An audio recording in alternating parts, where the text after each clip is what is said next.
chat, it happened again.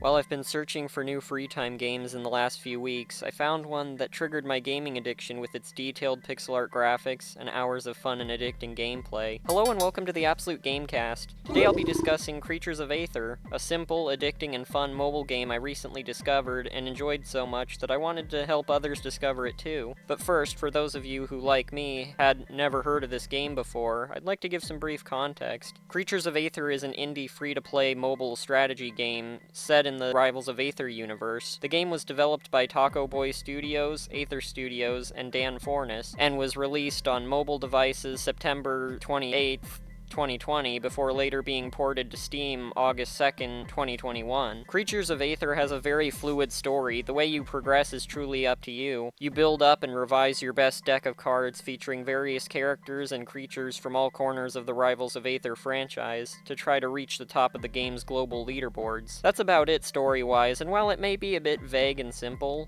if I'm being honest, that's about all this game really needs given its more open-ended concept. As for Creatures of Aether's overall graphical design, there's a bit more to talk about. As I mentioned in the intro, the graphics were one of the main things about this game that really got me hooked when I first saw them. What can I say? I'm a sucker for good pixel art. Each one of the numerous rivals and creatures featured in the game are very well designed and very unique. While there are a few creatures that do look similar to each other, in my opinion, there are more than enough distinctions between them to set them apart regardless. Overall, Creatures of Aether features a very unique visual style and lots of fast-paced sprite animations that match the quick, fast-paced nature of the gameplay perfectly, really helping to bring the game and its world to life. Speaking of the gameplay, for very specific and personal reasons, it's probably one of my favorite parts of this game. During matches, players take turns placing cards from their deck on an 8x8 grid. Each card placed is automatically worth 1 point. However, if you place a card with a higher number on its side than the opponent's adjacent card, you can take that card and gain an extra point while they lose a point.